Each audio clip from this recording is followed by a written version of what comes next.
Hi everyone, welcome to our channel. आज ଆମେ start କରିବା କ୍ଲାସ୍ 9th ର ଭୂଗୋଳର ଯୋଉଟା ଦ୍ୱିତୀୟ ଅଧ୍ୟାୟ ରହିଛି ଭାରତର ନଦୀ।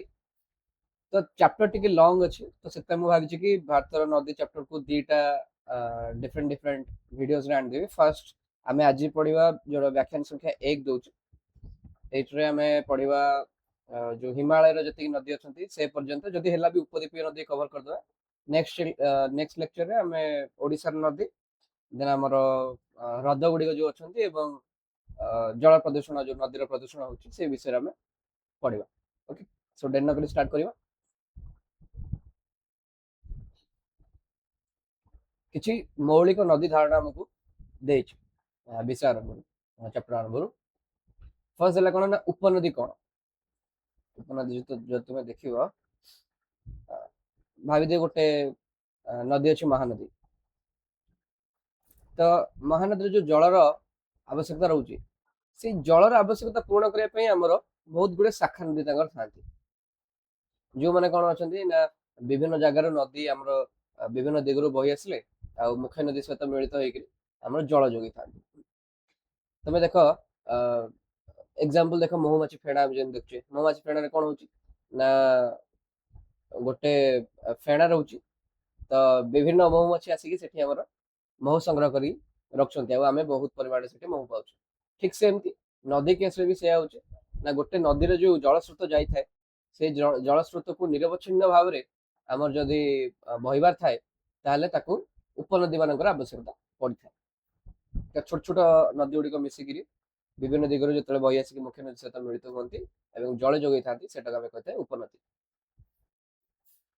ନଦୀ ଅବବାହିକା କଣ? ଯେଉଁ ଅଞ୍ଚଳ ଗୋଟିଏ ମୁଖ୍ୟ ନଦୀ ଓ ତାର ସମସ୍ତ ଉପନଦୀ ଗୁଡିକୁ ଜଳ ଯୋଗାଇଥାଏ ତାହାକୁ ନଦୀର ଅବବାହିକା କୁହାଯାଏ। ଏଠି ଚିତ୍ରଟି ଦେଇଛି, ଆମେ ଏଠି ଦେଖିପାରିବା। ଏଇଟା ମତେ ଲାଗୁଛି ଜୁମ୍ କରିବାକୁ ପଡିବ। ସେକେଣ୍ଡ, ଏଇଠି ଦେଖିପାରୁଥିବ, ଏଇଟା ହଉଛି ମୁଖ୍ୟ ନଦୀ ଆଉ ଏଇଗୁଡା ଯୋଉ ରହୁଛନ୍ତି ତାର ଶାଖା ନଦୀ, ମାନେ ଯୋଉ ଉପନଦୀ ଗୁଡାକ ଅଛି, ଏମାନେ ହେଲେ ତାର ଉପନଦୀ। ଆଉ ଏଇ ଯୋଉ ଅଞ୍ଚଳ ଦେଖୁଛ, ଏଇଟା କୁହାହେଲା ନଦୀର ଅବବାହିକା। ଏଇ ଯୋଉ ଅଞ୍ଚଳ ଦେଖୁଛ ନା, ଏଇଟା କୁହାହେଲା ନଦୀର ଅବବାହିକା, ଯୋଉଟାରେ ମୁଖ୍ୟ ନଦୀ ରହିଲା ଏବଂ ତାର ଉପନଦୀ ଗୁଡିକ ମଧ୍ୟ ରହିଲେ। ଆଉ ଗୋଟେ ରହିଲା ଏଠି କଣ ନା ଜଳ ବିଭାଜିକା। ଏଠି ଦେଖିପାରୁଥିବ ଗୋଟେ ପାହାଡଟେ ଏଇଠି ଅଛି, ଆଉ ପାହାଡ କଣ କରୁଛି, ପାହାଡର ଦି ସାଇଡରେ ଆମେ ନଦୀ ଗୁଡାକ ଦେଖିପାରୁଛୁ। ତ ଏଟାକୁ ଆମେ ଜଳ ବିଭାଜିକା କହୁଛେ। କୌଣସି ବି ପାହାଡ ହଉ, ପର୍ବତ ହଉ କିମ୍ବା ଉଚ୍ଚଭୂମି ଯାହା ଦିଟା ଅବବାହିକା ଅଞ୍ଚଳକୁ ଅଲଗା କରିଥାଏ, ତାକୁ ଆମେ କହିଥାଏ ଜଳ ବିଭାଜିକା। ଗୋଟେ ଉଦାହରଣ ଦେଇଛି, ପଶ୍ଚିମ ଘାଟ ପର୍ବତମାଳା ତୁମେ ଯଦି ଦେଖିବ ବା ହିମାଳୟ ପର୍ବତ ଶ୍ରେଣୀ ଦେଖିବ, ଏମାନେ କଣ କରୁଛନ୍ତି, ଗୋଟେ ଗୋଟେ ଜଳ ବିଭାଜିକା ଭାବରେ କାମ କରିଥାନ୍ତି। ଇଜିପ୍ଟରେ ପ୍ରବାହିତ ନୀଳ ନଦୀର ଅବବାହିକା ପୃଥିବୀର ବୃହତ୍ତମ, ଆମେ ଯଦି କହିବା, ନଦୀର ଅବବାହିକା। କିନ୍ତୁ ଆମେ ଜାଣିଛୁ ପୃଥିବୀର ସବୁଠାରୁ ବଡ ନଦୀ ହେଉଛି ଆମାଜନ, ଯୋଉଟା ରହୁଛି ଆମର ସାଉଥ ଆମେରିକାରେ ରହୁଛି, ଦକ୍ଷିଣ ଆମେରିକାରେ। କିନ୍ତୁ ଯଦି ଅବବାହିକା ଦେଖାଯାଉଛି, ତାହେଲେ ସେଟା ଆମର ନୀଳ ନଦୀର ଅବବାହିକା ରହୁଛି ସବୁଠାରୁ ବୃହତ୍ତମ। ଆମର ଭାରତୀୟ ନଦୀର ଯଦି ଆମେ ବର୍ଗୀକରଣ କରୁଛେ, ମୁଖ୍ୟତଃ ଆମେ ଦି ଭାଗରେ ତାକୁ ବର୍ଗୀକରଣ କରିପାରିବା। ଗୋଟେ ରହୁଛି ଯୋଉମାନେ ହିମାଳୟରୁ ବାହାରିଛନ୍ତି, ଆଉ ଗୋଟେ ହଉଛି ଉପଦ୍ୱୀପୀୟ ନଦୀ। ଆମେ ଯେତେବେଳେ ପଢିଥିଲେ ଭାରତର ପ୍ରାକୃତିକ ବିଭାଗ, ସେ ସମୟରେ ଆମେ ଜାଣିଥିଲେ କଣ ନା ନର୍ମାଲି ଆମେ ଦି ଭାଗରେ ଭାରତକୁ ବିଭାଗ କରୁଛେ ଯେତେବେଳେ ଆମେ ଦେଖୁଛେ ପ୍ରାକୃତିକ ତାର ଯୋଉ ରହୁଛି ସଂରଚନା ଅନୁସାରେ। ତ ଗୋଟେ ରହୁଛି ନର୍ଥ ପାର୍ଟ, ଯୋଉଟା ଆମର ହିମାଳୟ ରହିଲା, ହିମାଳୟରୁ ବାହାରୁଥିବା ନଦୀ ଗୁଡିକ ମିଶିକି ଆମର ରହୁଛନ୍ତି। ଆଉ ଗୋଟେ ସାଉଥ ପାର୍ଟ ରହିଲା, ଯୋଉଟା ଆମର ଅରିଜିନାଲ ଭାରତ ଥିଲା, ମାନେ ଉପଦ୍ୱୀପୀୟ ଭାରତ, ଯୋଉଟା କି ଆଗରୁ ଗଣ୍ଡୱାନା ଲ୍ୟାଣ୍ଡରେ ଥିଲା, ଗଣ୍ଡୱାନା ଲ୍ୟାଣ୍ଡରୁ ଆସିକି ଆମର ମିଶିଛି ଉପର ପାର୍ଟ ସହିତ। ନେକ୍ସଟ, ତ ଆମର ହିମାଳୟରୁ ଭାରତୀୟ ନଦୀ ଆଉ ଉପଦ୍ୱୀପୀୟ ନଦୀ ଦି ପ୍ରକାର ନଦୀ ଆମେ ପାଉଛେ। ଏଇ ମାନଚିତ୍ରରେ କଣ କରୁଛି ନା ବିଭିନ୍ନ ପ୍ରକାର ନଦୀ ଗୁଡିକୁ ଦେଇଛି। ମୁଁ ଟିକେ ଗୋଟେ ବ୍ରିଫ୍ ଆଇଡିଆ ଦେଇ ଦଉଛି କଣ କଣ ନଦୀ ଆମର ଅଛନ୍ତି, ପଢିବାର ଅଛି। ଏଠି ତୁମେ ଦେଖିପାରୁଥିବ ଆମର କଣ କଣ ନଦୀ ଦେଖୁଛେ, ଯେମିତିକି ରହିଲା ନଦୀ ରହୁଛନ୍ତି ଏବଂ ନଦୀ କୂଳରେ ଥିବା ଅବସ୍ଥାନ କରୁଥିବା ସହର ଗୁଡିକ, ମାନେ ସେଇ ନଦୀ ଉପରେ ଯୋଉମାନେ ଡିପେଣ୍ଡ କରୁଛନ୍ତି ଯୋଉ ସହର ଗୁଡିକ, ସେମାନେ ଅଛନ୍ତି। ଯେମିତିକି ଏଠି ଦେଖ ଋଷିକେଶ ରହିଲା, ଋଷିକେଶ ଆମର ଗଙ୍ଗା ନଦୀ ଉପରେ ମୁଖ୍ୟତଃ ନିର୍ଭର କରୁଛି। ବ୍ରହ୍ମପୁତ୍ର ନଦୀ ଉପରେ ଏଠି ଆସାମ ପୁରା ରିଜନଟା ରହିଲା। ଦେନ୍ ପାଟନା ରହିଲା, ଆମର ଗଣ୍ଡକ ନଦୀ ରହିଲା, କୋଶି ନଦୀ ରହିଲା, ଏପଟେ ପ୍ରୟାଗରାଜ ରହିଲା, ସେଇ ରିଜନରେ ଗଙ୍ଗା ଯମୁନା ଏଇସବୁ ନଦୀ ରହିଲା, ବେଟୁଆ ସୋନ ଏଇସବୁ ନଦୀ ରହିଲା। ଯେତେବେଳେ ଦକ୍ଷିଣ ଭାଗକୁ ଯାଉଛେ ଆମେ ପାଉଛେ କୃଷ୍ଣ ନଦୀ ଏଠି ପାଉଛେ, ଇନ୍ଦ୍ରାବତୀ ଆମର ପାଉଛେ, ଓଡିଶାରେ ତେଲ ନଦୀ ପାଉଛେ, ଆଉ ଗୋଦାବରୀ ପାଉଛେ, ତାପ୍ତି, ନର୍ମଦା, ଏମିତି ସବୁ ଆମେ ରିଭର ଗୁଡିକ ପାଇ। ଏଇ ସବୁ ଡିଟେଲ ଆମେ ପଢିବା। ଆମେ ଯଦି ପାର୍ଥକ୍ୟ ଦେଖେଇବା ହିମାଳୟର ନଦୀ ଏବଂ ଉପଦ୍ୱୀପୀୟ ନଦୀ ମଧ୍ୟରେ କଣ କଣ ମୁଖ୍ୟତଃ ଆମେ ପାର୍ଥକ୍ୟ ପାଉଛେ। ଫାର୍ଷ୍ଟ ପଏଣ୍ଟ ଆମେ ଜାଣିଛେ କଣ ନା, ହିମାଳୟରୁ ଯୋଉ ନଦୀ ମାନେ ବାହାରୁଛନ୍ତି ନିହାତି ଭାବରେ ସେମାନେ ହିମାଳୟ ପର୍ବତମାଳାରୁ ବାହାରିଥିବେ ଉତ୍ପତ୍ତି ତାଙ୍କର। ଆଉ ଉପଦ୍ୱୀପୀୟ ଆମର ଯୋଉ ନଦୀ ଗୁଡିକ ରହିଲେ ଉପଦ୍ୱୀପୀୟ ମାଳଭୂମି ଏବଂ ପଶ୍ଚିମ ଘାଟ ପର୍ବତମାଳାରୁ ତାଙ୍କର ଉତ୍ପତ୍ତି ଅଟେ। ପ୍ରବାହ, ହିମାଳୟର ନଦୀ ନିହାତି ଭାବରେ ଚିରସ୍ରୋତା ହେବେ, କାହିଁକି ନା ସେମାନେ ଗ୍ଲାସିୟରରୁ ବାହାରୁଛନ୍ତି ଆମେ ଜାଣିଛେ, ବା ଆମେ ଯୋଉଟା କହୁଛେ ତୁଷାର ସ୍ରୋତ। ସେଥିରୁ ଯେହେତୁ ପାଉଛନ୍ତି ହିମାଳୟର ବରଫ ତରଳିକି ବର୍ଷ ସାରା ଛାତିରେ ଆମେ ଜଳ ପ୍ରବାହିତ ପାଉଛେ। କିନ୍ତୁ ଉପଦ୍ୱୀପୀୟ ନଦୀରେ ମୁଖ୍ୟତଃ ଏମାନେ ବୃଷ୍ଟିପାତ ଉପରେ ନିର୍ଭରଶୀଳ ଅଟନ୍ତି। ମହାନଦୀ ଆମେ ଦେଖୁଛେ ସବୁବେଳେ କଣ ପାଣି ରହୁଛି କି, କେବେ କେବେ ଶୁଖିଲା ବି ରହୁଛି ପ୍ରାୟ ଟାଇମ୍।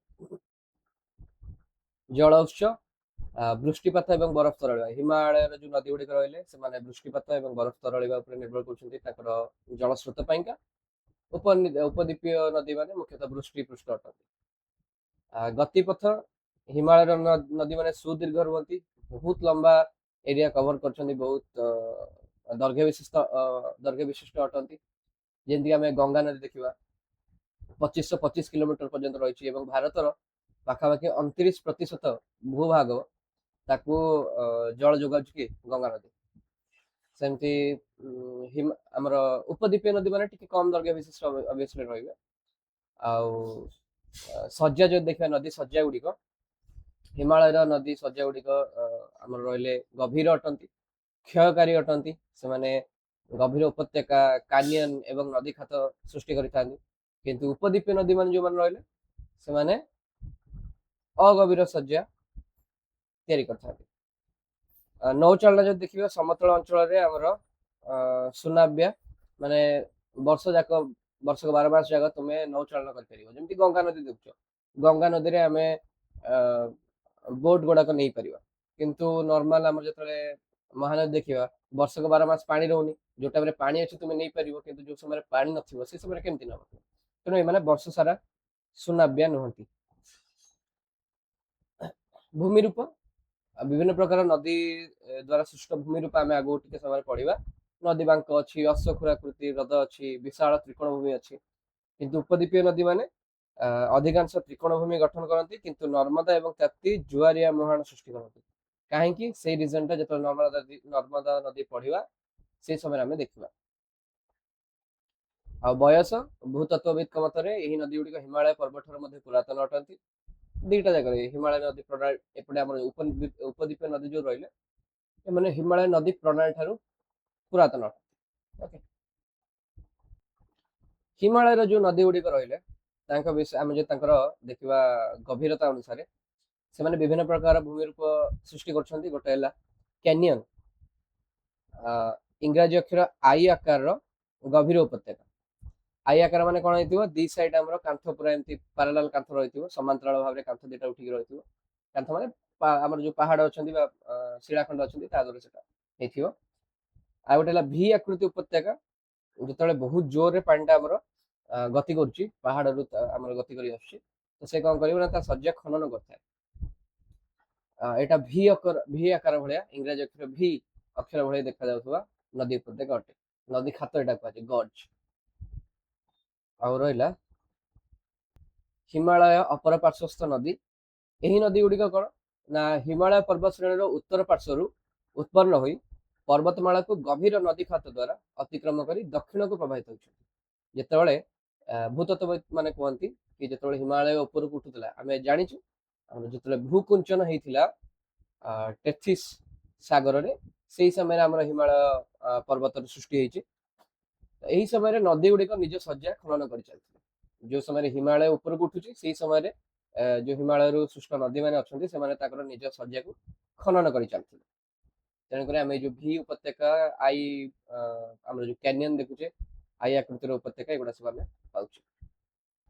ଏଇଠି ଦେଖିପାରୁଥିବ आई उपत्यका कौन एटा हला आई उपत्यका दी साइड रे कांथ देखो कांथ एमती ठिया होइछन दी साइड रे आ मझी रे हमर नदीटा जाइछि किंतु भी उपत्यका एटा देखो एटा कौन अछि टिके ग्रेडियंट स्लोप अछि एटा आउ तळे हमर नदीटा एमती बहि चलछि ओके एटा हला भी आकार रो उपत्यका हिमालय नदी द्वारा विभिन्न भूमिरूप सृष्टि होइଥାଏ पार्वत्य शଯ୍ୟାରୁ ସେମାନେ बहुल परिमाण रे हमर पत्थर खंड बाली गरडा एवं पटु इत्यादि परिवहन करथांती आउ आमे धीरे धीरे देखुचे तीन प्रकार स्टेज रे हमर बाहर थाए तार भूमि रूप फास्ट स्टेज होची कोन जेतले पहाड़ रु जस्ट नदीटा बाहरछु आगामी एठी हिमालय द्वारा सृष्टि भूमि रूप देखिदो तापर नदी द्वारा सृष्टि भूमि रूप अलगा रे देखिबा भल से डिटेल ले बुझिबा तो हिमालय द्वारा हमर कोन होची नदी बांक अशखुराकृति हृद एवं प्लावन भूमि এই তিন প্রকার আমি ভূমি রূপ দেখছি এই যে ভূমি রূপ দেখলে এটা কেমি তৈরি হচ্ছে এটা এটি দেখি দেবা প্রথমে কোন হলা না নদী বাহারলা ଆମର পର୍ବতରୁ ବାହାରିଲା ବା କୌଣସି ଜାଗାରେ ତୁଷାର ସ୍ରୋତରୁ ବାହାରିଲା ଯେତେବେଳେ ବାହାରିବ ତ ଫାଷ୍ଟ କଣ ହବ ନା ପାହାଡରୁ ବହୁତ ଉଞ୍ଚାରୁ ଗଡୁଛି ତଳକୁ ସେତେବେଳେ ଆମେ ଝରଣା ଆକାରରେ ଦେଖୁଛେ ଆମେ ୱାଟରଫଲ ଦେଖୁଛେ ସେଇ ସମୟରେ ଆମେ ଦେଖୁଛେ ଝରଣା ତାପରେ ଆମେ ଦେଖୁଛେ କି ଝରଣା ଯେତେବେଳେ ତଳକୁ ବହି ଆସିଲା ଆମର ପର୍ବତଟା କଣ ଥାଏ ଏମିତି ପାଖାପାଖି ଥାଏ ସ୍ଲୋପ ଥାଏ ଯେତେବେଳେ ତଳକୁ ବହି ଆସୁଛି ଆମେ ଜଳପ୍ରପାତ ଯେତେବେଳେ ତଳକୁ ବହି ଆସୁଛି ତ ସେଇ ଜାଗାରେ ନଦୀ ଖାତ ସୃଷ୍ଟି କରିଥାନ୍ତି ବହୁତ ପରିମାଣରେ ଗର୍ଜ ଯୋଉଟା ଆମେ କହୁଛେ ଭି ଆକାରର ଆଇ ଆକାର ଉପତ୍ୟକା ଆମେ ଏଇ ଜାଗାରେ ହିଁ ପାଉଛେ ତ ଏଇଟା ହେଲା ଜୋନ୍ 1 ମାନେ ଯେତେବେଳେ ପାହାଡ ପାଖରୁ ବାହାରିଲା ଫାଷ୍ଟ ଜୋନ୍ ଏଟା ଆଉ ଏଇ ସମୟରେ ଆମର ଗୋଟେ अलगा गोटे भूमि रूप देखते रैपिड ताको कहा जाए रैपिड होची कोन ना रैपिड तो भाबी दियो इंग्रजी अर्थर इंग्रजी जति देखिबो रैपिड रो अर्थ कोन ना बहुत जोर रे कोन सी जिंस जे देखिबो रैपिड माने दौड़िबा भाबी दियो आई एम रनिंग रैपिडली माने मु जोर रे दौड़ुची तो नदी जतले जोर रे बही आसे ऊपर आडू तो से पहाड़ रो हमर जो देखिबा बा शिलाखंड जो देखिबा सेठी हमर क्षत सृष्टि करियो निहाती भाबरे क्षय करि चलियो तो वर्ष वर्ष धरि क्षय करि चलले हमर भि आकार बा आई आकार उपत्यका सेठी हमें पाई था आ ए जो स्पीड रे जो नदीटा आसे सेटा को हमें रैपिड कहते सेकंड आसला ट्रांसफर जोन माने एई जोन रे कोन हला ना नदी रो जल स्रोत टिके कमिबो आ हमर कोन हो ना उपत्यका सृष्टि होची एंड नदी बैंक भी एई समय रे हमें पाई था आ सबटु लास्ट जोटा रहउची से जगह में नदी बंध पाइबा थर्ड जोन जोटा डिपोजिशन जोन माने नदी जो एते बाट जो बही आसला से शिलाखंड बाली पट्टू एउडा सब निज सहित बही आनला तो बही आनला परे कोन करिवो से हमर नदी बंध सृष्टि कर देबो गोटे जगह हमर अशखुराकृति हृद सृष्टि करिवो त्रिकोण भूमि सृष्टि करिवो आ लास्ट जाइके समुद्र सहित मिश्रित केमिति सृष्टि करूची एटी देख एटी भलसे मु देखै देछि फास्ट रहला उच्च भूमि जोटा हाईलैंड एई अंचल बाहरला नदीटा बाहरी करी एटी रहला सोर्स सोर्स माने नदी जोटर सृष्टि हिची तापर रैपिड रैपिड होची तीव्र स्रोत सहित एक झरणा जेबे गडाणिया जगह रे बही थाए उच्च भागरु जेतले तीव्र स्रोत सहित झरणाटी बहुची गडाणिया जगह रे सेठी हमें ता कहूचे रैपिड बा नदी स्रोत तमे जोर कर तापर आसला गॉर्ज गॉर्ज माने नदी स्रोत बही आसला देखिथिबो हठात किना गोटे पहाड़ एमती थिला पहाड़ एमती थिला एमती पूरा रहला तो एठी जो झरणाटा बही आसी कोन हो एमती तळु पड़ी आ तळु पड़ी करी एठी हमर नदी खात सृष्टि करिवो गॉर्ज बा गंड जोटा हम कहूचे दुई पार्श्वर प्राय सड़क पथर थाई जलर वर्ष वर्ष धरी जो पतन जो सृष्टि होता है भूमि रूप ताको आमे कहता है गंड तापर नदी आसिला आउ टिके आगु आसी कोन हला एठी बंकेइला एटा हम पाइले नदी बैंक जा ताको आमे कहूचे इंग्लिश रे मियांडर ओके एटा कहूचे नदी बैंक तापर कोन हला नदी बंकेइला बंकेइला बंकेइला जते अधिक बंकेइबो नदी स्रोत आहुरी कमी जिवो स्रोत जते अधिक कमी गला से जगह रे जतक माटी फाटी रहला दी साइड रे जमा हेबे धीरे धीरे धीरे धीरे जमा हेबे वर्ष वर्ष धरि जमा हेगी हमर जोटा हम कहूचे लेवी सेटा कहूचे इंग्लिश रे लेवी कहूचे बा ओडिया रे हम सेटा कहूचे नदी बंध ପ୍ରାକୃତିକ ଭାବରେ ହେଇପାରେ ବା ମନୁଷ୍ୟକୃତ ଭାବରେ ହେଇପାରେ। ମନୁଷ୍ୟକୃତ ଭାବରେ ଆମେ ଯଦି ବାଲି ଆଣିକି ଜମା କଲେ ବା ପଥର ଜମା କଲେ ବା ବାଲି ଆମେ ଦେଖୁଛେ ଯୋଉ ବସ୍ତା ଭିତରେ ଆଣିକି ବାଲି ପକଉଛେ ସେମିତି ଯଦି କରିକି କଲେ ତାହେଲେ ସେଟାକୁ ଆମେ ମନୁଷ୍ୟକୃତ କରିବା କହିବା, ନହେଲେ ପ୍ରାକୃତିକ ଭାବରେ ନଦୀ ବନ୍ଧ ସୃଷ୍ଟି ହେଇଥାଏ। ଏଇଟା ବନ୍ୟାରୁ ବଞ୍ଚେଇଥାଏ। ଅଶ୍ୱକ୍ଷୁରାକୃତିର ହ୍ରଦ କେମିତି ସୃଷ୍ଟି ହେଲା ନା ଗୋଟେ ଦେଖ ଏମିତି ନଦୀଟା ବହିଛି, ଏମିତି ବହିଛି, ତ ଆଗରୁ ନଦୀଟା ଏମିତି ବହିଥିବ, ତ ଧୀରେ ଧୀରେ କଣ ହେଲା ନା ଏଇ ଜାଗାଟା ଯୋଉଟା ରହିଲା, ତ ଆମର ନଦୀ ସ୍ରୋତ ଏଇ ଜାଗାରେ ଅଧିକ ବଙ୍କିବା ଷ୍ଟାର୍ଟ କଲା। ଆଉ ବଙ୍କେଇ ବଙ୍କେଇ ବଙ୍କେଇ ବଙ୍କେଇ କଣ ହେଲା, ମୂଳ ସ୍ରୋତରୁ ପୁରା ଅଲଗା ହେଇଗଲା। ମୂଳ ସ୍ରୋତରୁ ଅଲଗା ହେଇକିରି ଆମର ଏଇଟା ଏମିତି ରହିଲା ଅଶ୍ୱକ୍ଷୁରାକୃତି ହ୍ରଦ। ଓକେ, ଆଉ ଦେଖିଲେ ତାପରେ ଫ୍ଲଡ୍ ପ୍ଲେନ୍ ଆମେ ଦେଖୁଛେ, ଯୋଉଟା କୁହାଯାଏ ଆମର ପ୍ଲାବନ ଭୂମି। ପ୍ଲାବନ ଭୂମି ଯୋଉଟା ଦେଖୁଛୁ, ଯୋଉଠି ଆମର ପଟୁ ମାଟି ରହିଥାଏ ଏବଂ ଚାଷ ବହୁତ ଭଲ ହେଇଥାଏ। ଯେତେବେଳେ ବନ୍ୟା ହୁଏ, ବନ୍ୟା ପାଣି ଏଇ ଅଞ୍ଚଳକୁ ପଳେଇ ଆସେ, ମାନେ ପ୍ଲାବନ ଭୂମିକୁ, ଏବଂ ଏଇ ଜାଗାରେ ପଟୁ ମାଟି ଜମା କରିକି ଏଇ ଜାଗାଟା ଆମର କଣ କରିଥାଏ ନା ବହୁତ ଉର୍ବର ରହିଥାଏ। ଏଠାରେ ଚାଷ କରିଥାନ୍ତି ଲୋକମାନେ। ନର୍ମାଲି ତମେ ଦେଖୁଥିବ ନିଜ ଗାଁ ପାଖରେ କୌଣସି ବି ନଈ ଥିବ, ନଦୀ ବନ୍ଧ ଥିବ, କିନ୍ତୁ ନଦୀ ବନ୍ଧ ଠାରୁ ନଈ ଆକ୍ଚୁଆଲି ଯୋଉଠି ଥିବ ସେଇ ଏରିଆ ଭିତରେ ଆମେ ଦେଖୁଛେ ପ୍ଲାବନ ଭୂମି। ସେଇ ଜାଗାରେ ପଟୁମାଟି ଥାଏ ଏବଂ ସେଇ ଜାଗାରେ ଚାଷ କରିଥାନ୍ତି ଲୋକ। ତାପରେ ନିମ୍ନ ଶଯ୍ୟା, ଯେତେବେଳେ ନଈ ପୁରା ପାଖାପାଖି ପଳେଇଲା ସମୁଦ୍ର ପାଖାପାଖି, ସେଇ ଜାଗାରେ ନଈ ପୁରା ବହୁତ ଗୁଡେ ବୋହି ଆଣିଛି ବାଲି ବା ପଟୁ ତା ସହିତ ବୋହି ଆଣିଛି, ତ ସେଇ ଜାଗାରେ କଣ ହେଲା ନା ଜମେଇକିରି ଆମର ତ୍ରିକୋଣ ଭୂମି ସୃଷ୍ଟି କଲା। ଦେଖିପାରୁଥିବ ବଡ ବଡ ତ୍ରିକୋଣ ଭୂମି ସୃଷ୍ଟି କଲା ଏବଂ ଲାଷ୍ଟରେ ମିଶିଗଲା ସମୁଦ୍ର ସହିତ। ଓକେ, ଆଉ ଆମେ ଯୋଉ ନିମ୍ନ ଶଯ୍ୟା ଦେଖୁଛେ ତ୍ରିକୋଣ ଭୂମି, ଆମର ଗଙ୍ଗା ବ୍ରହ୍ମପୁତ୍ର ନଦୀ ଦ୍ୱୟ ପୃଥିବୀର ସର୍ବବୃହତ ତ୍ରିକୋଣ ଭୂମି ଗଠନ କରିଛନ୍ତି, ଯୋଉଟାର ନାଁ ହେଲା ସୁନ୍ଦରବନ। ଆଉ ଟିକେ ସମୟ ପଢିବା। ବର୍ତ୍ତମାନ ଆଉ ଗୋଟେ ଇମ୍ପୋର୍ଟାଣ୍ଟ ଟପିକ ଡିସ୍କସ କରିବା, ନଦୀ ବିନ୍ୟାସ। ନଦୀ ଯେତେବେଳେ ତାର ଉପନଦୀ ଗୁଡିକ ସହିତ ମିଶିକିରି ବହୁଛି, ଗୋଟେ ନିର୍ଦ୍ଦିଷ୍ଟ ଢାଞ୍ଚା ତିଆରି କରିଥାଏ, ଯାହା ଅବବାହିକା ଅଞ୍ଚଳର ଢାଲୁ, ଶିଳା ଏବଂ ଜଳବାୟୁ ଦ୍ୱାରା ପ୍ରଭାବିତ ହୋଇଥାଏ। ଏହା ସାଧାରଣତଃ 4 ପ୍ରକାର ରହିଥାଏ। ବହିରେ 4 ପ୍ରକାର ଦେଇଛି, ଅଲଗା ବି ବହୁତ ରହୁଛି, ସେଗୁଡାକୁ ମୁଁ ଏଠି ଡିସ୍କସ କରୁଛି। ବହିରେ ଯୋଉଟା ଦେଇଛି ଗୋଟେ ହେଲା ବୃକ୍ଷାକୃତି ବା ଡେଣ୍ଡ୍ରାଇଟିକ ପ୍ୟାଟର୍ନ। ଯେତେବେଳେ ନଦୀ ଏବଂ ତାର ସମସ୍ତ ଉପନଦୀ ଏକ ବୃକ୍ଷ ଭଳି ଦେଖାଯାନ୍ତି। ଏକ୍ସାମ୍ପଲ ଏଠି ଦେଇଛି ମୁଁ, ମହାନଦୀ, ସିନ୍ଧୁ ନଦୀ ହେଲା, ୟାର ଯେତେକ ଅବବାହିକା ରହିଲା, ଯୋଉ ନଦୀ ବିନ୍ୟାସ ରହିଲା, ଏମାନେ ବୃକ୍ଷାକୃତି ନଦୀ ବିନ୍ୟାସ ସୃଷ୍ଟି କରୁଛନ୍ତି। ତାପରେ ଆସିଲା ସମାନ୍ତରାଳ ବିନ୍ୟାସ, ଯୋଉଥିରେ ଉପନଦୀ ଗୁଡିକ ମୁଖ୍ୟ ନଦୀ ସହିତ ସମାନ୍ତରାଳ ଭାବରେ ମିଳିତ ହୁଅନ୍ତି। ଏହା କଠିନ ଏବଂ ନରମ ଶିଳା ପରସ୍ପର ସହିତ ସମାନ୍ତର ଥିଲେ ସୃଷ୍ଟି ହେଉଥାଏ। ଏହାର ଉଦାହରଣ କଣ ରହୁଛି, ପଶ୍ଚିମସ୍ଥ ସମତଳ ଭୂମି। ଯଦି ଦେଖିବା ପଶ୍ଚିମାଘାଟ ପର୍ବତମାଳା ଯୋଉ ରହିଲା, ତା ପାଖରେ ଯୋଉ ସମତଳ ଭୂମି ରହିଲା, ପଶ୍ଚିମସ୍ଥ ସମତଳ ଭୂମି, ସେଇ ଅଞ୍ଚଳରେ ଆମର ସମାନ୍ତରାଳ ଆମର ନଦୀ ବିନ୍ୟାସ ପାଇଥାଏ। ଓକେ, ଛତ୍ରାକୃତି ନଦୀ ଗୁଡିକ ଗୋଟିଏ ଗମ୍ବୁଜାକାର ଉଚ୍ଚଭୂମିରୁ ସବୁ ଦିଗରେ ପ୍ରବାହିତ ହୁଅନ୍ତି। ଗୋଟେ ଏମିତି ପାହାଡଟେ ଥିବ, ଏମିତି ପାହାଡ ଥିବ, ତାର ଚାରିଆଡିକି ନଦୀ ବୋହୁଥିବ। ଏହାର ଉଦାହରଣ କଣ ଦେଇଛି ଏଠି, ଅମରକଣ୍ଟକ ପାହାଡରୁ ବାହାରିଥିବା ନଦୀ ଗୁଡିକ। ଅମରକଣ୍ଟକରୁ ଯୋଉ ନଦୀ ଗୁଡିକ ବାହାରିଛନ୍ତି ଏବଂ ତାର ଉପନଦୀ ମିଶିକିରି ଆମର ଛତ୍ରାକୃତି ନଦୀ ବିନ୍ୟାସ ସୃଷ୍ଟି କରିଥାନ୍ତି। ନେକ୍ସଟ ଆସିଲା ଆୟତାକୃତି। ସାଧାରଣତଃ ପଥୁରିଆ ଅଞ୍ଚଳରେ ଏଗୁଡିକ ଦେଖାଯାଏ, ଯେଉଁଥିରେ ଶିଳା ଗୁଡିକ ପରସ୍ପର ସହିତ ଖୁବ ନିବିଡ଼ ଭାବରେ ଯୋଡି ହୋଇ ରହିଥାଏ। ଉଦାହରଣ ଦେଇଛି ଗୋଟେ କଲୋରାଡୋ ରିଭର ଅଛି ୟୁଏସଏ ରେ, କଲୋରାଡୋ ନଦୀ ଏବଂ ବିନ୍ଧ୍ୟ ପର୍ବତରୁ ସୃଷ୍ଟି ନଦୀ ଗୁଡିକ, ଏମାନେ ଆୟତାକୃତି ନଦୀ ବିନ୍ୟାସ ସୃଷ୍ଟି କରିଥାନ୍ତି। ଓକେ, ଚିତ୍ର ଏଠି ଦେଖିପାରିବ, ଯୋଉଟା ଦେଖିଲେ ଆମେ ବୃକ୍ଷାକୃତି ନଦୀ ବିନ୍ୟାସ, ଏମିତି ବୃକ୍ଷାକୃତି। ଦେନ୍ ସମାନ୍ତରାଳ, ଏଇଟା ହେଲା ସମାନ୍ତରାଳ।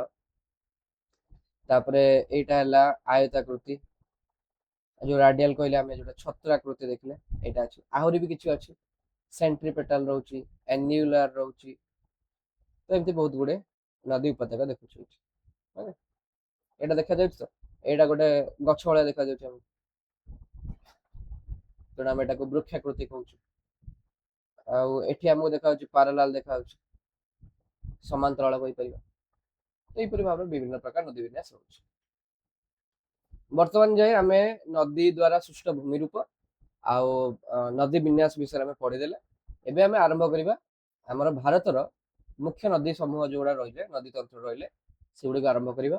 ଦି ପ୍ରକାର ଆମେ ପଢିଥିଲେ, ଗୋଟେ ହେଲା ହିମାଳୟର ନଦୀ ତନ୍ତ୍ର, ଆଉ ଗୋଟେ ପଢିଛେ ଉପଦ୍ୱୀପୀୟ ନଦୀ ତନ୍ତ୍ର। ତ ପ୍ରଥମେ ଆମେ ହିମାଳୟ ନଦୀ ତନ୍ତ୍ର ଦେଖିବା, ତା ଦେହରେ କେଉଁ କେଉଁ ନଦୀ ଗୁଡିକ ମୁଖ୍ୟ ନଦୀ ଗୁଡିକ ରହିଲେ ଏବଂ ସେମାନେ କେଉଁ କେଉଁ ତାଙ୍କର ନଦୀ, ତାଙ୍କର ଉପନଦୀ, ସେମାନଙ୍କର ବିନ୍ୟାସ କେମିତି କଣ ରହୁଛି, ସେଗୁଡା ସବୁ ଆମେ ଡିସ୍କସ କରିବା। ଓକେ, ଫାର୍ଷ୍ଟ ପଢିବା ସିନ୍ଧୁ ନଦୀ। ଭାରତରେ ଆମେ ଜାଣିଛେ ସିନ୍ଧୁ ସଭ୍ୟତା ବହୁତ ପ୍ରାଚୀନ ସଭ୍ୟତା। ଆଜିଠାରୁ ପ୍ରାୟ କେତେ 4600 ବର୍ଷ ପୂର୍ବେ, ପାଖାପାଖି 5000 ବର୍ଷ ପୂର୍ବେ ଆମେ ଜାଣିଛେ ସିନ୍ଧୁ ସଭ୍ୟତା ଭାରତର ପଶ୍ଚିମ ଉତ୍ତର ପଶ୍ଚିମ ପଟେ ଗଢି ଉଠିଥିଲା, ଯୋଉଠି ଏବେ ପାକିସ୍ତାନ ଅଛି ଏବଂ ପଞ୍ଜାବ ହରିୟାଣା ସେଇ ରିଜନରେ ଆମର ଗଢି ଉଠିଥିଲା ସିନ୍ଧୁ ସଭ୍ୟତା। କାହିଁକି ଗଢି ଉଠିଥିଲା ନା ସିନ୍ଧୁ ନଦୀ। ସବୁବେଳେ ତମେ ଦେଖିବ ଏଇ ଚାପ୍ଟର ଏଣ୍ଡରେ ବି ତମର ଡିସ୍କସ କରାଯାଇଛି କି ନଦୀ ଗୁଡିକୁ ଆମର ସଭ୍ୟତାର ଉତ୍ପତ୍ତି ସ୍ଥଳ ହିସାବରେ କୁହାଯାଇଛି। The rivers are the cradles of civilization, ମାନେ ଯୋଉଠି ବି ଆମେ ଦେଖୁଛେ ସଭ୍ୟତା ଗଢି ଉଠୁଛି ନିଶ୍ଚିତ ଭାବରେ ପାଖରେ ଗୋଟେ ନଦୀଟେ ଥିବ। ମେସୋପଟାମିଆ ସଭ୍ୟତା କୁହ, ଏପଟେ ଆମର ସିନ୍ଧୁ ସଭ୍ୟତା କୁହ, କି ଅନ୍ୟ କୌଣସି ନୀଳ ନଦୀ କୂଳରେ ଆମର ଦେଖିବ ଯୋଉଟା ମିଶର ସଭ୍ୟତା ଗଢି ଉଠୁଛି। ସବୁ ପ୍ରକାର ଆମେ ଦେଖୁଛେ ସଭ୍ୟତା ଗୁଡିକ ନଦୀ କୂଳରେ ହିଁ ଗଢି ଉଠୁଛି। କାହିଁକି ନା ନଦୀରୁ ଆମକୁ ଜଳ ମିଳିଲା, ଜଳ ରହିଲାରୁ ଏଠି ଚାଷ କରିବା ସୁବିଧା ହେଲା, ତାପରେ ନଦୀରୁ ଆମେ ମାଛ ମାରିକି ଖାଇପାରିଲେ, ଯିବା ଆସିବା ସୁବିଧା ହେଲା, ଆମେ ବ୍ୟବସାୟ ବାଣିଜ୍ୟ କରିବା ପାଇଁ ମଧ୍ୟ ସୁବିଧା ହେଲା। ତେଣୁକରି ନଦୀ ସବୁ ପ୍ରକାର ଆମକୁ ସୁବିଧା ପ୍ରୋଭାଇଡ କରୁଛି। ତ ସିନ୍ଧୁ ନଦୀ ସଭ୍ୟତା, ସିନ୍ଧୁ ନଦୀ ତନ୍ତ୍ର ଯଦି ଆମେ ଡିସ୍କସ କରିବା, ଆମର ଉତ୍ପତ୍ତି ସ୍ଥଳ ହଉଛି ତିବ୍ଦତରେ ମାନସରୋବର ହ୍ରଦ ରହିଛି, ସେଠି ଆମର ଗୋଟେ ଅଛି ବୋଖରଚୁ ଗ୍ଲାସିୟର। ବୋଖରଚୁ ଗ୍ଲାସିୟର ଗୋଟେ ରହିଛି, ସେଇଠୁ ଆମର ତାର ଉତ୍ପତ୍ତି ହେଇଛି। ଏହାର ମୁଖ୍ୟ ଉପନଦୀ ରହୁଛନ୍ତି ଜାସ୍କର, ନୁବ୍ରା ଏବଂ ପୁଞ୍ଜ। ଆଉ ସମତଳରେ ଏହାର ମୁଖ୍ୟ ଯୋଉଟା କାଶ୍ମୀରରେ ରହିଲା ଏଗୁଡା ଉପତ୍ୟକା ଉପନଦୀ ଜାସ୍କର, ନୁବ୍ରା ଏବଂ ପୁଞ୍ଜ। ଏବଂ ଯଦି ଦେଖିବା ସମତଳ ଭୂମିରେ ଆମର ରହୁଛନ୍ତି ଝେଲମ, ଚେନାବ, ରାବି, ବେୟାସ, ସତଲେଜ। ସିନ୍ଧୁ ନଦୀ ଡିସ୍କସନ ବହୁତ ହେଇଥିଲା ଯେତେବେଳେ ଆମେ ଦେଖୁଛେ ଏଇ ଯୋଉ ଅପରେସନ ସିନ୍ଦୁର ହେଲା, ତା ପୂର୍ବରୁ ଆମେ ଦେଖୁଛେ ଆମର ଗୋଟେ ସିନ୍ଧୁ ଜଳ ଚୁକ୍ତି ଗୋଟେ ହେଇଥିଲା, ସିନ୍ଧୁ ନଦୀର ଜଳ ଚୁକ୍ତି ହେଇଥିଲା, ତାକୁ ଭାରତ କହିଲା କି ମୁଁ ଏଟା ମାନିବି ନାହିଁ। କଣ ଅଛି ସେଟା କହିବା। ଏଠି ମୁଖ୍ୟ ବୈଶିଷ୍ଟ୍ୟ ରହିଲା ଜାମ୍ମୁ କାଶ୍ମୀରର ଲଦାଖ ଜିଲ୍ଲା ଦେଇ ଏଇଟା ଭାରତରେ ପ୍ରବେଶ କରୁଛି ସିନ୍ଧୁ ନଦୀ ଆମର। ଏଇଠି ଦେଖିପାରିବ, ମ୍ୟାପଟା ଦେଖାଯାଉନି, ଏଠି ଯୋଉ ଦେଖିବ ଆମର ଯୋଉଠି ମୁଁ ଗୋଟେ ରେଡ ପଏଣ୍ଟ ମାର୍କ କରିଛି, ସେଇ ଜାଗାରୁ ଆମର ବାହାରିଲା ସିନ୍ଧୁ ନଦୀ। ଦେନ୍ ଲଦାଖ ଆମେ ଦେଖିପାରୁଛେ ଭାରତର ଯୋଉଟା ଯୋଉଠି ଦେଖାଯାଉଛି ଅକ୍ସାଇ ଚୀନ ଯୋଉଠି ଦେଖାଯାଉଛି ତା ସେଇ ଅଞ୍ଚଳ ଯୋଉ ଧଳା ପାଟଟା ପୁରା ଅଛି ନର୍ଥ ରୁ ଆମର ଏପଟେ ରାବି ନଦୀ ପର୍ଯ୍ୟନ୍ତ, ସେଇ ଜାଗାଟା ଆମେ କହୁଛେ ଲଦାଖ। ତ ଲଦାଖ ଦେଇକି ଭାରତରେ ପ୍ରବେଶ କଲା ଆମର ସିନ୍ଧୁ ନଦୀ। ଓକେ, ତ ଏଇଟା ଗୋଟେ ମନୋରମ ନଦୀ କ୍ଷେତ୍ର ସୃଷ୍ଟି କରିଛି। ଏହାର ମୋଟ ଦୈର୍ଘ୍ୟ ପ୍ରାୟ 29 କିଲୋମିଟର, କିନ୍ତୁ ଭାରତରେ ମ୍ୟାକ୍ସିମମ୍ ପାର୍ଟ ଏହାର ଯାଇନି, ମେନଲି ଆମର ପାକିସ୍ତାନ ପଟେ ବହିଛି। କିନ୍ତୁ ଭାରତ ପାକିସ୍ତାନ ତ ଆମେ ଜାଣିଛେ ଆଗରୁ ମିଶିକି ରହିଥିଲେ 1947 ପୂର୍ବରୁ। ତ ସେଇ ସମୟରେ ସେଥିପାଇଁ ସିନ୍ଧୁ ନଦୀ ଆମେ କହିପାରିବା କି ସିନ୍ଧୁ ନଦୀ ଅବବାହିକା ଭାରତରେ ହିଁ ଆମର ମେନଲି ଥିଲା। ଏବେ ପାକିସ୍ତାନ ଅଲଗା ହେଇଗଲା, ତ ଆମେ କଣ କରିପାରିବା। 5ଟା ଉପନଦୀ ଅଛି, ଆଉ ଏମାନେ ସମସ୍ତେ ମିଶିକି ମିଥାନ କୋଟ, ଏଇ ଯୋଉ ଜାଗାଟା ଦେଖୁଛ, ଏଇ ଯୋଉ ଜାଗାଟା ଏଇଟା ହେଲା ମିଥାନ କୋଟ। ଏଇ ଜାଗାରେ ଆମର 5ଟା ଉପନଦୀ ମିଶିଛନ୍ତି। ଆମର ଉପନଦୀ କିଏ କିଏ ରହିଲେ ନା ଏଠି ଲେଖା ହେଇଛି ଝେଲମ, ଚେନାବ, ରାବି, ବେୟାସ ଆଉ ସତଲେଜ। ତ ଏହାର ଝେଲମ ଏବଂ ଚେନାବ ଏଇ ଦିଟା ମୁଖ୍ୟ ନଦୀ ରହୁଛନ୍ତି ଯୋଉଗୁଡାକ ରହିଛନ୍ତି ପାକିସ୍ତାନରେ। ଆଉ ଯୋଉ 3ଟା ରହିଲେ ରାବି, ବେୟାସ ଆଉ ସତଲେଜ, ଏ 3ଟାକ ଭାରତରେ ମେନଲି ତାଙ୍କର ନଦୀ ଗୁଡିକ ଅଛନ୍ତି। ତ ଏଇଠି ତୁମେ ଗୋଟେ ଦେଖିପାରିବ କଣ ନା ଏଇ ଯୋଉ ନଦୀ ଗୁଡିକ ଅଛନ୍ତି ଏମିତି ଆସିଲେ ତିବ୍ଦତରୁ ଆସିଲେ ମାନସରୋବର ଆସିଲେ ଏବଂ ଧୀରେ ଧୀରେ ଆମେ କଣ ଦେଖୁଛେ ନା ସତଲେଜ ଏମିତି ଯାଇଛି ପାକିସ୍ତାନକୁ, ବେୟାସ ବି ଏମିତି ପାକିସ୍ତାନକୁ ଗଲା, ରାବି ନଦୀ ବି ଆମର ପାକିସ୍ତାନକୁ ଗଲା। ତ ମେଜର ନଦୀ ଗୁଡାକ ଆମର 3ଟାକ ନଦୀ ଆମର ଯାଇଛନ୍ତି ପାକିସ୍ତାନକୁ। ଆଉ ଏପଟେ ତ ଝେଲମ କୁହ ବା ଚେନାବ କୁହ, ଏ ନଦୀ ବି ଆମର ପାକିସ୍ତାନକୁ ହିଁ ଯାଇଛନ୍ତି। ତ ସବୁତକ ନଦୀ ମୁଖ୍ୟତଃ ଯାଇଛନ୍ତି ପାକିସ୍ତାନକୁ। ତାପରେ ଗୋଟେ ସିନ୍ଧୁ ନଦୀ ଜଳ ଚୁକ୍ତି ଗୋଟେ ଥିଲା, ଏହା ଅନୁସାରେ ଭାରତ କେବଳ 20% ଜଳ ବ୍ୟବହାର କରିପାରିବ କାହାର, ଏଇ ସିନ୍ଧୁ ନଦୀ। ଆଉ ଏଇ ଯୋଉ ରାବି, ବେୟାସ, ସତଲେଜ ରହିଲା, ୟାଦେହରୁ ମେନଲି ଆମର ପାଣି ରଖିପାରିବ ଭାରତ। ଆଉ ବାକି ଯୋଉ ଝେଲମ ଆଉ ଚେନାବ ରହିଲା ଏଗୁଡା ଟୋଟାଲି ପାକିସ୍ତାନ ପାଇଁ ହିଁ ରଖାଯାଇଥିଲା। କିନ୍ତୁ ଏଇଟାକୁ ଭାରତ 2025 ମସିହାରେ ମନା କରିଥିଲା ଯେତେବେଳେ ଆମର ଯୋଉ ଆକ୍ରମଣ ହେଇଥିଲା କାଶ୍ମୀର ଆମେ ଦେଖିଛେ, ଆଉ ତାପରେ ଅପରେସନ ସିନ୍ଦୁର ଯୋଉ ଆସିଲା। ତ ବହିରେ ଆଉ ଡିଟେଲ ମେ ବି ଅଧିକ ଦେଇଥାଇ ପାରେ ଟିକେ, ତୁମେ ପଢିବ, ବହି ପଢିବ ନିହାତି ଭାବରେ। ବାକି ଏତିକି ଯେତିକି ଅଛି ମୁଁ ତୁମକୁ ଏଠି ଦେଖେଇଦେଲି। ତାପରେ ଆସିଲେ ଗଙ୍ଗା ନଦୀ ତନ୍ତ୍ର, ଯୋଉଟା କି ହଉଛି ଭାରତର ସର୍ବବୃହତ ନଦୀ ତନ୍ତ୍ର ତୁମେ କହିପାରିବ। କାହିଁକି ନା ସବୁଠାରୁ ବଡ ଏରିଆ, ପାଖାପାଖି 29% ଏରିଆ ଯଦି ଦେଖୁଛେ ଭାରତର, ତାକୁ କଭର କରୁଛି କିଏ, ଜଳ କିଏ ଯୋଗାଉଛି, ଗଙ୍ଗା ନଦୀ। ତେଣୁକରି ଆମେ ଭାରତରେ କଣ ହେଇଛି ନା ଯୁଗ ଯୁଗ ଧରି ଆମେ ନଦୀ ମାନଙ୍କୁ ନିଜର ମା ବୋଲି ଆମେ ସମ୍ବୋଧନ କରିଆସିଛୁ। କାହିଁକି ନା ମା ଆମକୁ ଖାଦ୍ୟ ଯୋଗାଇଥାନ୍ତି, ଆମର ସବୁ ପ୍ରକାର ଲାଳନ ପାଳନ କରିଥାନ୍ତି। ଠିକ ସେମିତି ଗଙ୍ଗା ନଦୀକୁ ଆମେ ମା ବୋଲି କହିଥାଉ। କିନ୍ତୁ ଦୁଃଖର ବିଷୟ, ବର୍ତ୍ତମାନ ସମୟରେ ତୁମେ ଦେଖିବ ଆଉ ଗଙ୍ଗା ନଦୀ ଯୋଉ ଆମେ ମା କହିଥାଉ, ସେଇ ମା ଷ୍ଟାଟସ ଆମେ ତାକୁ ଦଉନାହିଁ। କେବଳ ଶବ୍ଦରେ ଆମେ ତାକୁ ମା କହିଦଉଛୁ, କିନ୍ତୁ ପ୍ରକୃତରେ ମା ପ୍ରତି ଯେମିତି ଆମର ସମ୍ମାନ ରହିବା କଥା, ତା ପ୍ରତି ଯୋଉ ବ୍ୟବହାର ରହିବା କଥା, ସେଇଟା ଆମେ ଭାରତ ଦେଖୁନା। ଗୋମୁଖ ଗଙ୍ଗୋତ୍ରୀ ଗ୍ଲାସିୟର ରହିଛି, ସେଇଠୁ ଆମର ବାହାରିଛି ଗଙ୍ଗା ନଦୀ। ୟାର ମୂଳ ସ୍ରୋତର ନାମ ହଉଛି ଭାଗୀରଥୀ। ଆଉ ଉପନଦୀ ତାର ଯୋଉଗୁଡାକ ରହୁଛନ୍ତି, ତ ଆମର ବାମ ପାର୍ଶ୍ୱରେ କଣ ରହୁଛି, ଯୋଉଟା ହିମାଳୟରୁ ତାର ମୁଖ୍ୟ ଉପନଦୀ ଗୁଡାକ ଯୋଉଟା ବାହାରିଛନ୍ତି। ତ ହିମାଳୟରୁ ବାହାରିଛନ୍ତି, ଏଇଟା ତମେ ଦେଖିପାରିବ, ଯମୁନା, ଘାଗରା, ଗଣ୍ଡକ, କୋଶି। କିନ୍ତୁ ଯମୁନାଟା ଆକ୍ଚୁଆଲି ହଉଛି ତାର ଦକ୍ଷିଣ ପାର୍ଶ୍ୱ, ଆମେ ଯଦି କହିବା ତାର ଉପନଦୀ, ତ ଦକ୍ଷିଣ ପାର୍ଶ୍ୱ ଉପନଦୀ ହଉଛି ଯମୁନା। କିନ୍ତୁ ବହିରେ ତମର କଣ ଦେଇଛି ନା ହିମାଳୟରୁ ଉପନଦୀ ସେ ଅନୁସାରେ ଦେଇଛି, ମୁଁ ସେଥିପାଇଁ ଏଠି ଯମୁନାଟା ଲେଖିଛି। ଆକ୍ଚୁଆଲି କଣ ହବ, ଯମୁନାଟା ଏଇଠି ରହିବା କଥା, କାହିଁକିନା ଦକ୍ଷିଣ ପାର୍ଶ୍ୱରୁ ଯାଇକି ମିଶିଛି। ତମେ ଯେତେବେଳେ ମ୍ୟାପ ଦେଖିବ, ଏଇଠି ତମେ ଯଦି ଦେଖିବ, ତ ଯମୁନାଟା ଏମିତି ବହିଛି, ଦେଖ, ଏଇଟା ହଉଛି ଯମୁନା। ଆଉ ଯମୁନା ଯାଇକି ଏଇଠି ମିଶିଲା, ଆମର ପ୍ରୟାଗ ଠାରେ ମିଶିଛି।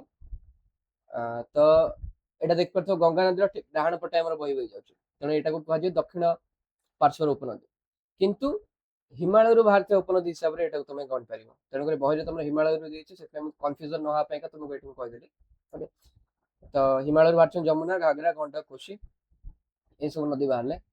ଏବଂ ଦକ୍ଷିଣ ପାର୍ଶ୍ୱର ଉପନଦୀ ରହିଲେ ଚମ୍ବଲ, ବେଟୁଆ, ସୋନ, ଯୋଉଟାକୁ ଉପଦ୍ୱୀପୀୟ ନଦୀ ରହିଲେ। ଭାଗୀରଥୀ ଆଉ ଅଳକାନନ୍ଦା ମିଶିକିରି ଗଙ୍ଗା ଆମର ନଦୀ କୁହାଯାଉଛି ଦେବପ୍ରୟାଗ ଠାରେ। ଏଇଟା ନା ବହୁତ ପ୍ରକାର ରହିଛି, ମାନେ ପ୍ରୟାଗ ଯୋଉ ରହୁଛି, ଗୋଟେ ଅଛି କର୍ଣ୍ଣ ପ୍ରୟାଗ, ଗୋଟେ ଅଛି ଦେବ ପ୍ରୟାଗ, ଗୋଟେ ହେଲା ରୁଦ୍ର ପ୍ରୟାଗ। ସେମିତି ବହୁତ ପ୍ରକାର ପ୍ରୟାଗ ରହିଛି। ତୁମେ ତାର ଡିଟେଲ ଯଦି ଚାହିଁବ ଦେଖିପାରିବ ଗୁଗଲରେ, କୋଉ ନଦୀ ମିଶିକିରି କୋଉ ପ୍ରୟାଗ କରିଛନ୍ତି। ତୁମର ସିଲାବସରେ ଏତେ ନାହିଁ, ଆମେ କାହିଁକି ଏତେ ଭିତରକୁ ଯିବା। ଓକେ, କିନ୍ତୁ ଜାଣିଥିବା ଭାଗୀରଥୀ ଆଉ ଅଳକାନନ୍ଦା ମିଶିକିରି ଋଷିକେଶ ପାଖରେ ଆମର ଗଙ୍ଗା ହେଇଛନ୍ତି। ଆଉ ଅଳକାନନ୍ଦାର ଆମେ ଯଦି ଦେଖିବା, ତାର ଉତ୍ପତ୍ତି ସ୍ଥଳ ହଉଛି ସନ୍ତୋପଥ ଗ୍ଲାସିୟର। ଏଇ ଗ୍ଲାସିୟରଟା ଆମର ରହୁଛି ଆମର କାହାର ନା ଅଳକାନନ୍ଦାର ଉତ୍ପତ୍ତି ସ୍ଥଳ। ଓକେ, ଗୋଟେ ବହୁତ ପପୁଲାର ଗୀତଟେ ଥିଲା କି ତୁ ଭାଗୀରଥୀ ଭଳିଆ, ମାନେ ତୁମେ ଯେତେବେଳେ ଦେଖିବ ଭାଗୀରଥୀ ଅଳକାନନ୍ଦା ମିଶିବେ, ତ ପୁରା ଆକୁରେଟ ଜଣା ପଡି ଯାଉଥିବ ଭାଗୀରଥୀ କି ଅଳକାନନ୍ଦା କୋଉଟା ଗୋଟେ ଅଧିକ ସ୍ପିଡରେ ଆସୁଥିବ। ମେ ବି ଭାଗୀରଥୀ ବହୁତ ଅଧିକ ସ୍ପିଡରେ ଆସୁଥିବ, ଆଉ ଅଳକାନନ୍ଦା ବହୁତ ଶାନ୍ତ ଭାବରେ ଆସୁଥିବ। ତ ତୁମେ ଯଦି ଦେଖିବ କବିଙ୍କର ଭାଷାରେ, ମାନେ ଲିଟରେଚର ଏତେ ସୁନ୍ଦର ଭାବରେ ସାହିତ୍ୟକାର, ଆମର ସାହିତ୍ୟବିତ ମାନେ ଲେଖିଛନ୍ତି, ସାହିତ୍ୟିକ ମାନେ, କି ଭାଗୀରଥୀର ଚଞ୍ଚଳ ଗତିକୁ ଆମର ପ୍ରଶମନ କରିବା ପାଇଁକା ଆସିଥାଏ କିଏ, ଅଳକାନନ୍ଦାର ଆମର ଯୋଉ ଧୀର ସ୍ରୋତ। ଆଉ ସେଇ ଦି ଜଣଙ୍କ ମିଳନରେ ଆମେ ପାଉଛେ ଦେବପ୍ରୟାଗ। ବହୁତ ବଢିଆ ଲାଗେ ୟାର ଇଏଟା ପଢିବା ପାଇଁକା ସାହିତ୍ୟଟା।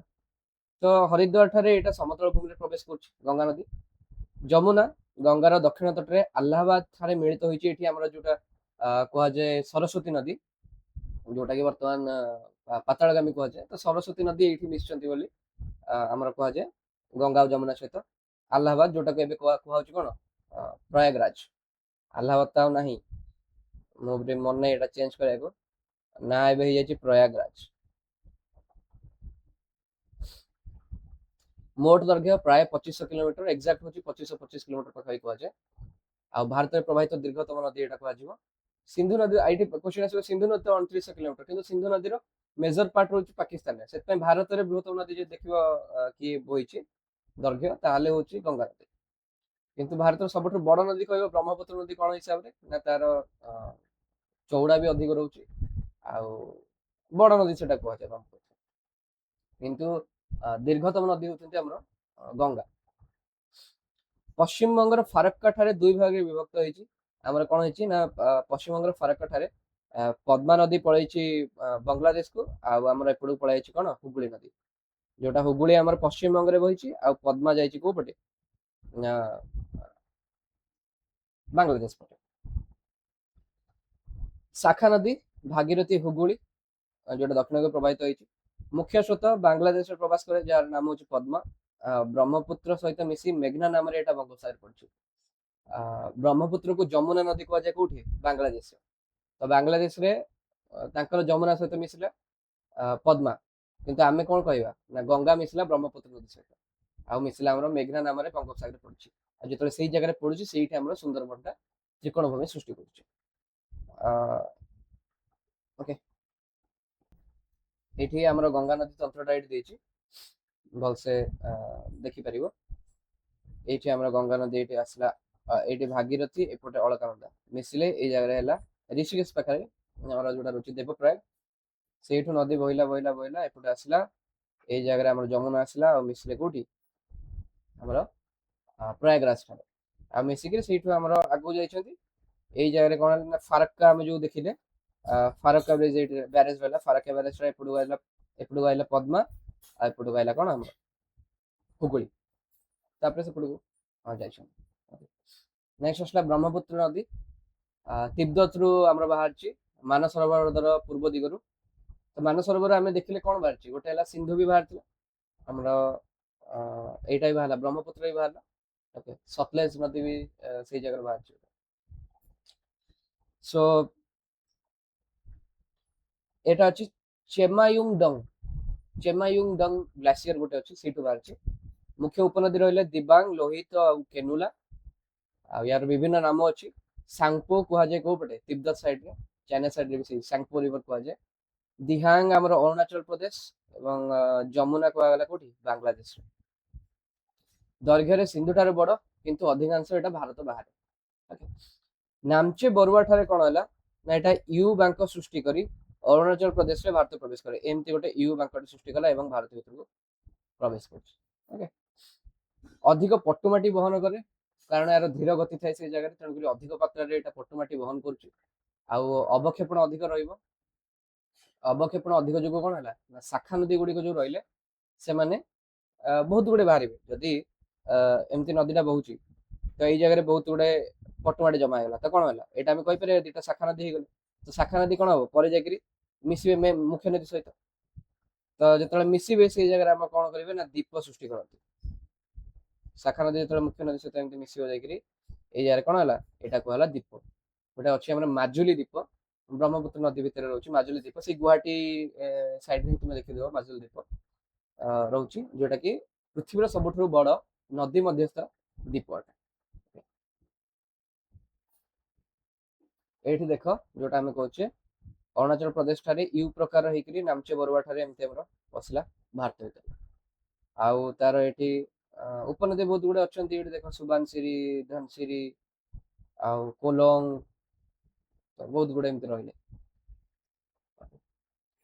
ସୋ ଏତିକିରେ ଆମେ ଏଇ ଭିଡିଓଟାକୁ ଏଣ୍ଡ କରିବା, କାହିଁକିନା ୟାପରେ ଉପଦ୍ୱୀପୀୟ ନଦୀ ତନ୍ତ୍ର ବି ପଢିବାର ଅଛି, ଆଉ ଭାରତର ହ୍ରଦ ଓଡିଶାର ନଦୀ ବି ପଢିବାର ଅଛି। ନେକ୍ସଟ ଲେକ୍ଚରରେ ଆମେ ସେଟା କଭର କରିବା। ଆଶା କରୁଛି ଭିଡିଓଟି ଭଲ ଲାଗିଥିବ। ଲାଇକ୍ କରିବେ, ସେୟାର କରିବେ, ସବସ୍କ୍ରାଇବ କରିବେ, କମେଣ୍ଟ କରିବାକୁ ଭୁଲିବେ ନାହିଁ। ଆଉ ଯଦି କିଛି ମୋ ଦ୍ୱାରା ଏଥିରେ କିଛି କୌଣସି ଜିନିଷ ମିସ୍ ହେଇଯାଇଥିବ ବା ଭୁଲ ହେଇଥିବ ଦେନ୍ ସେଟା କମେଣ୍ଟ କଲେ ଆମେ ସେଟାକୁ ରେକ୍ଟିଫାଏ କରିଦେବା। ଓକେ, ରହୁଛି, ଧନ୍ୟବାଦ। ଜୟ ହିନ୍ଦ, ଜୟ ଭାରତ।